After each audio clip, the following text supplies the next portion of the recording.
करते हैं असम की, जहां पर कुदरत का कहर लगातार बरपता हुआ नजर आ रहा है।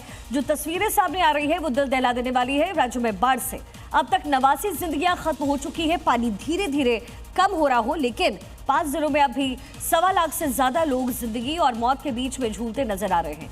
हालात इतने संजीदा है कि केंद्रीय स्वास्थ्य मंत्री जेपी नड्डा खुद जमीनी हकीकत जाने असम पहुंचे। जी हाँ, मुख्यमंत्री हिमंता बिस्वा शर्मा के साथ उन्होंने प्रभावित इलाकों का ट्रैक्टर पर सवार होकर दौरा किया।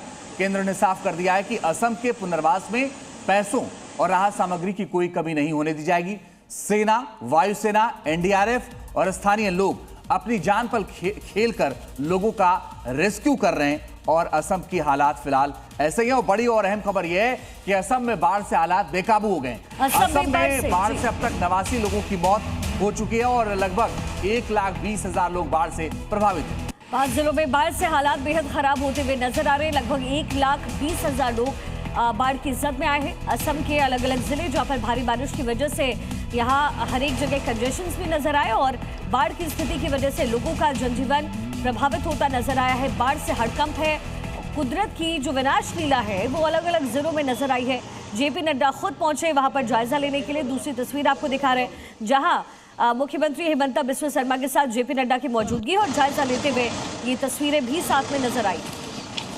तो आप ये देखिए कि 5 जिलों में सैलाब आ गया है बिल्कुल और बाढ़ से हाहाकार है असम में। हिमंता बिस्वा शर्मा ट्रैक्टर पर सवार होकर के जो हालात है उसका जायजा लेने के लिए पहुंचे और ये साफ कर दिया कि कहीं कोई दिक्कत नहीं होने दी जाएगी और सभी जो सुविधाएं हैं वो उपलब्ध कराई जाएंगी।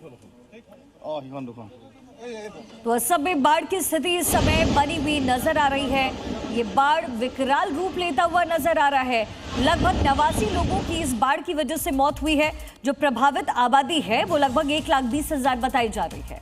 और जो प्रभावित जिले हैं वो 5 जिले हैं। इसके अलावा जो फसलें डूबी हैं वो 15,000 हेक्टेयर में फसलें डूब गई हैं। राहत और शिविर में अब तक 55 कैंप राहत और शिविर के लिए बनाए गए हैं। वहीं शिविरों में जो शरणार्थी हैं उनकी संख्या लगभग 17,857 बताई जा रही है। एनडीआरएफ, एसडीआरएफ की टीमें लगातार जुटी हुई हैं। कुल 15 टीमें तैनात की गई। 152 मेडिकल टीमें यहां पर लोगों के रेस्क्यू के बाद उनको स्वस्थ करने में इस समय लगी हुई है। तो असम इस बार बुरी तरीके से प्रभावित नजर आ रहा है। इसी बीच बड़ी खबर, उत्तराखंड में भी भारी बारिश का हाई अलर्ट है और हाई अलर्ट की वजह से क्लास 1 से 12वीं तक की छुट्टी आज के लिए कर दी गई है। जी हाँ, तो बड़ी और अहम खबर है कि बारिश के बाद अलर्ट है और देहरादून जिले में स्कूलों की छुट्टी कर दी गई। 1 से 12वीं तक की छुट्टी है। चमोली जिले में भी स्कूल बंद कर दिए गए हैं। आंगनबाड़ी केंद्रों में भी छुट्टी का ऐलान कर दिया गया है। एजेंसियों को हाई अलर्ट पर रखा गया है। जिला प्रशासन के लोगों से अपील है लोग नदी और नालों से फिलहाल दूर रहें। तो अब अहम खबर आपको उत्तराखंड से बता दें। उत्तराखंड के रुद्रप्रयाग में बारिश का कहर लगातार जारी है। बरसाती नाले में तूफान से सड़क पर मलबा आ गया है। कई वाहन दब गए हैं। हाईवे पर आवाजाही पूरी तरीके से फिलहाल प्रभावित है। ये कुछ तस्वीरें अब आपको दिखा रहे हैं जहां रुद्रप्रयाग में बारिश का कहर कैसे बरपता हुआ नजर आया।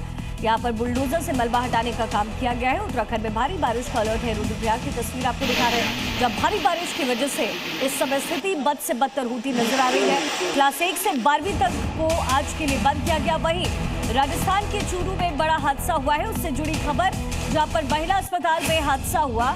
महिला के सिर पर छत का प्लास्टर भरभरा कर गिरा। ये तस्वीर आप देखिए, ये पूरी घटना सीसीटीवी में कैद हो गई है। हादसे में महिला घायल है और उसके सिर पर 2 टाके लगे हैं। बता दें कि एक दिन पहले ही पीडब्ल्यूडी की तरफ से अस्पताल को चेतावनी दिया गया था, बकायदा लेटर जारी किया गया था। बावजूद इसके अस्पताल प्रबंधन नहीं जागा और यह हादसा हो गया। आप ये देखिए, एक महिला वहां से निकलती है, अचानक से ऊपर से प्लास्टर भरभरा कर महिला के ऊपर गिर जाता है।